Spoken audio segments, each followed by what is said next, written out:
ಈ ಮಟ್ಟಕ್ಕೆ ಅಲ್ಲಿ ಕೆಚಪ್ ಆಗೋ ಥರ ಇದೆ ಅಂದರೆ ಈ ಕೊರೆಂಟ್ ಜೈಲಲ್ಲಿ ಈ ಅಭ್ಯಾಸಕ್ಕೆ ಅಡಿಟ್ ಆಗಿ ಅವರೊಂದು ಥರ ಹುಚ್ಚಿರ ಥರ ಆಗಿರ್ತಾರೆ ಬೀಡಿ ಸಿಗರೇಟ್ ಇಲ್ಲದೆ. ಇಲ್ಲಿ ಕಾಸ್ತ ಆಯಿತು ಈಗ ದುಡ್ಡು ಇರೋದಿಲ್ಲ ಫಸ್ಟ್ ದಿನ ಎಲ್ಲ ಕಿತ್ಕೊಂಡು ಕಳಿಸಿರ್ತಾರೆ ಅನ್ನೋದು ನಾವೇನೂ ತೊಗೊಂಡೋಗಿಲ್ಲ ಇರೋದು ಹೇಳಬೇಕು. ಬಂದವ್ರ ಹತ್ರ ಕಿತ್ತು ಕಟ್ಕೊಂಡಿರ್ತಾರೆ. ಒಬ್ಬ ದೊಡ್ಡಬಳ್ಳಾಪುರದ ವ್ಯಕ್ತಿ, ಹೆಸರು ಹೇಳೋದು ಬೇಡ, ಗೊತ್ತಿದೆ ಹೆಸರು ನನಗೆ, ಆ ವ್ಯಕ್ತಿ ಬೀಡಿ ಅಭ್ಯಾಸ ಇದೆ, ಹೆಂಡತಿ ಗಂಡ ಗಲಾಟೆ ಕೇಸಲ್ಲಿ ಒಳಗಡೆ ಬಂದಿರ್ತಾನೆ. ಆ ವ್ಯಕ್ತಿ ಹುಚ್ಚ ಆಗೋದು ಒಂದೇ ಕಮ್ಮಿ. ಅಣ್ಣನ ಒಂದು ಬೀಡಿ ಕೊಡಿ, ನಾಳೆ ನಮ್ಮ ಅಣ್ಣ ಬರ್ತಾನೆ, ನಿಂಗೆ 25 ರೂಪಾಯಿ ಬದಲು 50 ರೂಪಾಯಿ ಕೊಡ್ತೀನಿ ಅಂದ್ರೆ ಕೂಡ ಕೊಡೋರು ಇರಲ್ಲ. ಅವನ ಬೀಡಿ ಇಲ್ಲದ ರಾತ್ರಿ ಎಲ್ಲ ನಿದ್ದದೆ ಒದ್ದಾಡಿ ನರಕ ಯತ್ನೆ ಪಡ್ತಾನೆ. ಬೆಳಿಗ್ಗೆ ಹೋಗಿ ಅವ್ರ ಅಣ್ಣ ಬರ್ತಾರೆ, 2,000 ರೂಪಾಯಿ ದುಡ್ಡು ಕೊಡ್ತಾರೆ.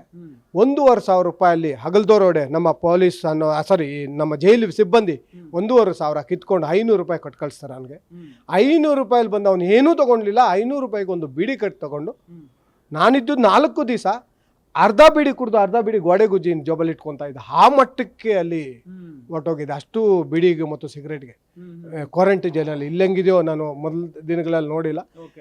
ಮೊದಲು ಯಾವಾಗ ಹಳಬ್ರಲ್ಲಿ ಹೋಗಿದ್ದೆ ಅದು ಇದೆ ಹೋರಾಟ ಕೆಲಸಗಳಲ್ಲಿ, ಈ ಕ್ವಾರಂಟೈನ್ ಜೈಲಲ್ಲಿ ಅದು ವ್ಯವಸ್ಥೆ. ಈ ಮಟ್ಟಕ್ಕೆ ಬೀಡಿ ಹಾರೇಟು, ಸಿಗರೇಟ್ ಹಾರೇಟು. ಆ ನಂತರ ನಿಮಗೆ VIP ಸಲ್ ಬೇಕು ಅಂದರೆ ಅದಕ್ಕೊಂದು ಪ್ರೈಸು. ಇಷ್ಟು ದಿನಗಳ ಲೆಕ್ಕ ಕೊಡ್ತಾರೆ. ನಮಗೀಗ ಹೋಟ್ಲಿಗೆ ಹೋದರೆ ದಿನಕ್ಕೆ 24 ಅವರ್ಸ್ ಇಲ್ಲ 12 ಅವರ್ಸ್ ಅಂತ ನಮ್ಗೆ ಕೊಡೋದಿಲ್ವಾ?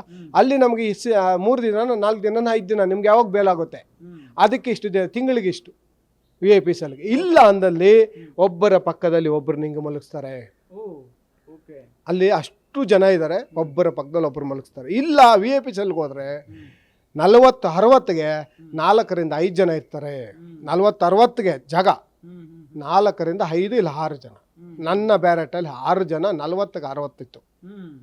ಹಂಗೆ ಆ ತರಹ ನಾನೀಗ ಶರ್ಟ್ ಹಾಕಿದ ಪುಣ್ಯಕ್ಕೋ ಇಲ್ಲ ನಮ್ಮ ರಾಜ್ಯಾಧ್ಯಕ್ಷರು ಮಾಡಿರುವ ಒಳ್ಳೆ ಕೆಲಸಗಳಿಗೋ ನಮಗಲ್ಲಿ ಒಳ್ಳೆ ಸಲಹೆ ಕೊಟ್ಟರೆ, ಇಲ್ಲ ನಾವು ಆಚೆ ಹೋಗಿ ಹೇಳ್ತೀರ ಅನ್ನೋದಕ್ಕೆ ನಮ್ಗೆ ಆ ಥರ ಟ್ರೀಟ್ ಮಾಡೋದು ನನಗಂತೂ ಗೊತ್ತಿಲ್ಲ. ಬಟ್ ನಮಗೆ ಯಾವುದೇ ರೀತಿಯಲ್ಲಿ ನಾನೇ 1 ರೂಪಾಯಿ ಆಗಲಿ ಒಂದು 5 ಪೈಸೆ ಆಗಲಿ ಕೊಟ್ಟಿದ್ದಂತೂ ಇಲ್ಲ.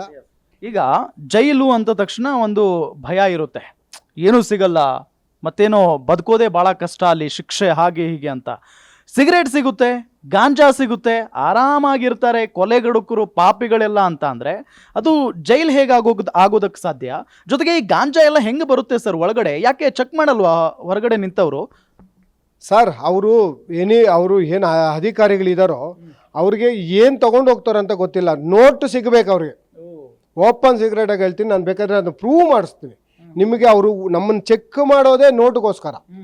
ನೋಟ್ ಎಲ್ಲೆಲ್ಲಿ ಸಿಗುತ್ತೋ ಅನ್ನೋದು ನೋಡ್ತಾರೆ ಹೊರತು ಆ ಗಾಂಜಾ ಇವರು ತರೋರು ತುಂಬ ಬುದ್ಧಿವಂತರೆ. ಇಲ್ಲಿ ಹೇಳಿಲ್ವ, ಇಲ್ಲಿ ಜಾಗದಲ್ಲೋ ಇಲ್ಲಾಂದರೆ ಇಲ್ಲಿ ಜಾಗದಲ್ಲೋ ಈ ಜಾಗಗಳಲ್ಲಿ ಪುಡಿ ಮಾಡಿ ಹಾಕೊಂಬಂತಿರ್ತಾರೆ. ಅದು ನಡಿಲೇಬೇಕು ಅಂದರೆ ಈಗ ನಮ್ಮ ದುಡ್ಡಿನ ಮೇಲೆ ಇರುವ ಆಸೆ ಬದಲು ಈ ಗಾಂಜಾ ಇವೆಲ್ಲ ಹಿಡಿಬೇಕಂದ್ರೆ ಇವ್ರಿಗೆ ಅಧಿಕಾರಿಗಳಿಗೆ ಏನು ದೊಡ್ಡ ವಿಷಯ ಅಲ್ಲ, ಇಚ್ಛಾಶಕ್ತಿ ಬೇಕು. ಈಗ ನಾನು ಒಂದು ಯಾವುದೋ ಖಾಸಗಿ ಚಾನಲಲ್ಲಿ ಹೇಳ್ತಾ ಇದ್ದೆ, ಅಲ್ಲೊಬ್ಬ ಪೊಲೀಸ್ ಮಾಜಿ ಅಧಿಕಾರಿ ಹೇಳ್ತಾ ಇದ್ರು, ಇಚ್ಛಾಶಕ್ತಿ ಬೇಕು, ಎಲ್ಲದಕ್ಕೆ ಇಚ್ಛಾಶಕ್ತಿ. ಅದು ನಿಜ, ಇಚ್ಛಾಶಕ್ತಿ ಬೇಕು ಸರ್. ಗ್ಯಾರಂಟಿ ನ್ಯೂಸ್, ಸುದ್ದಿ ಖಚಿತ, ನ್ಯಾಯ ನಿಶ್ಚಿತ.